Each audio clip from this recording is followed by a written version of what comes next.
Bonjour, bienvenue à ta leçon 13 qui porte sur les homophones. Les homophones sont des mots qui se prononcent de la même façon, mais par contre, dont le sens et la façon de l'écrire sont différents. Nous avons différents homophones. Alors, on va commencer par les principaux. Les homophones avec A et A avec un accent grave. On commence avec A sans accent, qui est le verbe avoir au présent, à la troisième personne du singulier.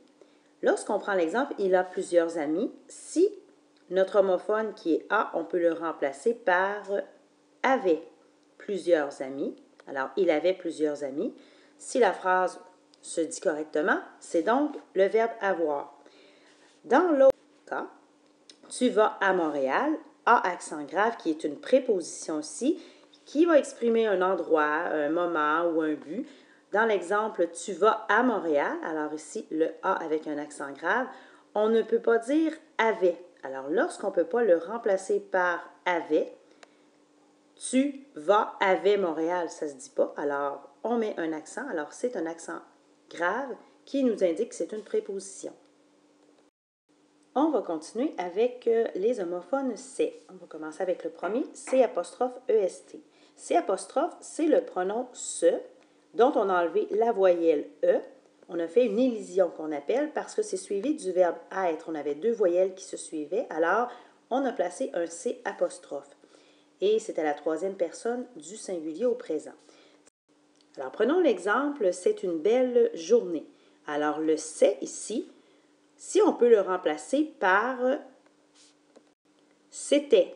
Alors, lorsqu'on peut dire c'était une belle journée, c'est toujours C apostrophe EST. Notre deuxième c'est, CES, c'est un déterminant démonstratif qui introduit un nom pluriel. Si on prend l'exemple, ces bateaux ont 3 mâts.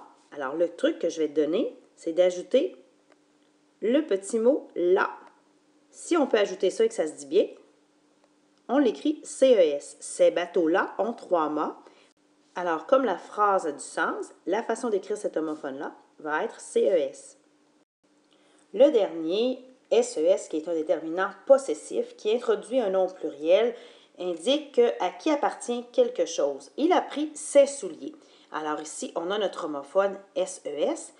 Le truc, il a pris ses souliers. Et là, si tu peux rajouter à elle et que ça fonctionne, on l'écrit SES. Il a pris ses souliers à elle, donc c'est cet homophone-là qu'on utilise. Un autre homophone ici qui est là. Alors là, c'est un déterminant, si on écrit LA, qui introduit un nom féminin singulier. Le truc pour le savoir, elle achète la maison. Tu remplaces la par elle achète une maison. Si on peut dire ça, c'est LA. LA peut être aussi par contre un pronom qui est généralement placé devant un verbe. Le truc pour savoir si c'est un pronom, tu remplaces la par te. Si tu peux dire il te suit dans la classe, la va être ici un pronom. Pour l'homophone L apostrophe A, c'est un pronom qui était le ou la. Alors, on a mis L apostrophe, même principe que tout à l'heure, une élision pour la voyelle A. Alors, on ne peut pas avoir deux voyelles qui se suivent. Donc, il est suivi du verbe avoir au présent. Alors, le truc ici, elle l'a trouvé gentil. Si tu peux dire elle l'avait trouvé gentil, on écrit L apostrophe A. L'autre cas qu'on voit souvent pour la, elle, A accent grave, est un adverbe qui indique le lieu. Dans l'exemple, il attendait là. Là, ici, indique un lieu, un endroit. Alors, on met LA accent grave. Maintenant, les homophones leur. On va en voir trois principaux. Le premier, leur, LEUR, est un déterminant qui introduit un nom singulier. Il indique à qui appartient quelque chose. Ils prennent leur manteau. Alors ici, on a leur. On peut remplacer leur par un manteau. Alors, par le déterminant un. Si ça se dit bien, on l'écrit LEUR au singulier. Le deuxième leur, ici, LEURS, qui est un déterminant, même chose que le premier, qui introduit un nom qui va être ici au pluriel. il indique à qui appartient quelque chose. Alors, les enfants achètent leurs bonbons. Ici, L-E-U-R-S, on peut le remplacer par des. Si ça se dit bien, alors on écrit L-E-U-R-S. Le troisième leurre va être un pronom. Alors, il est placé devant notre verbe. Elle leur demande de l'aide, alors le verbe est demande. Ici, on a notre homophone leur. Et ici, on sait que c'est un pronom lorsqu'il est placé devant le verbe et on peut remplacer leur par lui. Elle lui demande de l'aide. Alors, lorsque on peut dire lui, ici, notre leur va être un pronom. Les homophones ont. On est un pronom généralement placé devant un verbe. On joue à un jeu. On, qui est notre homophone. Le verbe, ici, va être joue. Il est placé devant.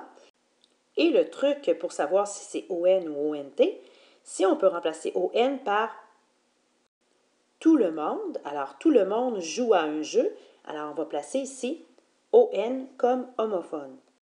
Pour l'autre homophone, on suivi de n apostrophe. Alors c'est le pronom on, mais dans la phrase, on voit ici que c'est suivi de l'adverbe ne qui prend n apostrophe, une élision encore ici à cause que deux voyelles se suivent. On va voir dans on n'est pas prêt.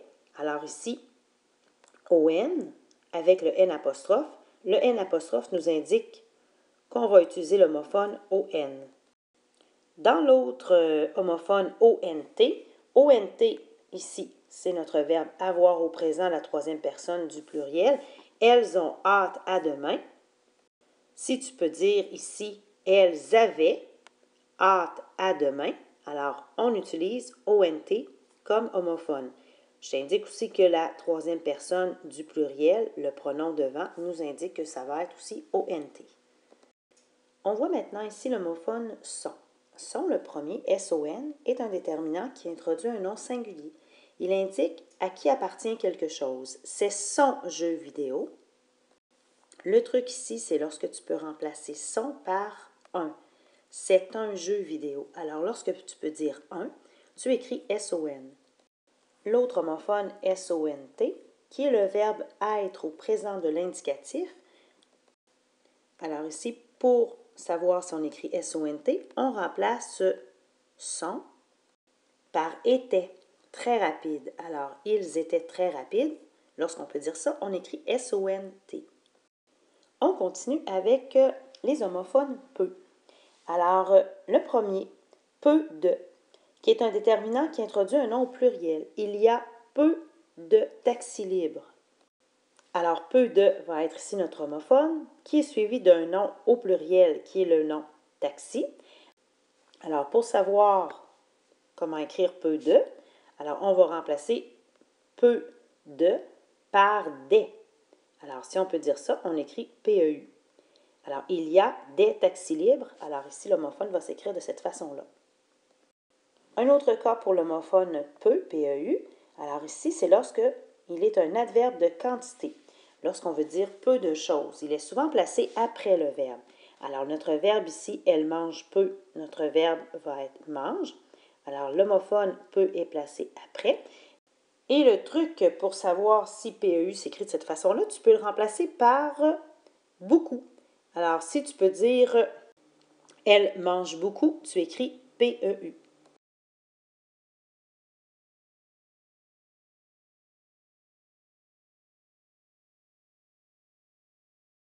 Notre troisième cas pour l'homophone peu, on a PEUX.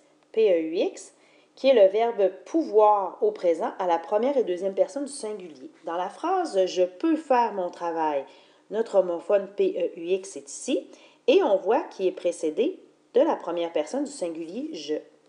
Pour savoir si on l'écrit PEUX, on remplace peut par pouvait. Si tu peux dire pouvait, tu vas écrire PEUX. Notre dernier peu ici, qui est PEUT, qui est aussi le verbe pouvoir au présent, mais ici à la troisième personne du singulier. Alors, il peut prendre le train. Alors ici, notre homophone PEUT. Même truc que le précédent. Alors, si tu peux dire il pouvait prendre le train. Alors, ça t'indique que tu dois écrire PEU, mais ici, on n'oublie pas le T, car il s'accorde avec notre pronom personnel « il ». Les mais maintenant. Alors, on a MES ou MAIS. MES est un déterminant qui introduit un nom pluriel. Dans l'exemple, je regarde mes photos. Alors, MES. Si tu peux remplacer mes par les, on écrit MES. Je regarde les photos. Alors, MES ici. Le deuxième, MAIS, est une conjonction qui exprime une option. Dans l'exemple, mon sac est petit, mais il est pratique. Ici, si tu peux remplacer le mais par cependant, alors tu dois écrire MAIS. Alors ici, c'est une opposition. On continue avec les homophones OU. Il y en a deux. Alors, vous avez OU, qui est une conjonction qui exprime le choix entre deux possibilités. Alors, dans l'exemple, tu veux du jus ou du lait. Alors, le truc est de remplacer le ou par ou bien. Si tu peux dire ou bien, on écrit OU. Tu veux du jus ou bien du lait, alors ça va être OU. Le deuxième qui va être OU accent grave, qui est un mot interrogatif, alors qui exprime souvent le lieu ou le temps. Un exemple ici, où sont tes crayons? Alors, notre homophone où, ici, va nous indiquer un lieu. Alors, où sont tes crayons? Contrairement à l'exemple précédent, on ne peut pas dire ou bien. Ou bien sont tes crayons. Alors, ça nous indique qu'on écrit OU accent grave. Ça se termine ici pour tes homophones. Je te rappelle de ne pas oublier d'appliquer les différents trucs qu'on vient de voir pour bien les écrire et bien choisir l'orthographe dans certaines phrases. Alors, n'hésite pas à revoir la capsule et à utiliser ton coffre à outils ou dans ton aide-mémoire un rappel de tous ces trucs que je viens de te présenter. À la prochaine!